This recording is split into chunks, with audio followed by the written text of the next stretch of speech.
এটা সত্য কথা। অনেক মহিলারা আজকাল তারা স্বামীকে মানুষ মনে করে না। অনেক মহিলা আছে।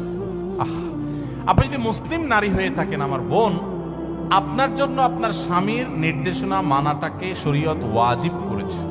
অন্যায় কোনো কথা যদি না বলে তাহলে স্বামীর নির্দেশ মানা।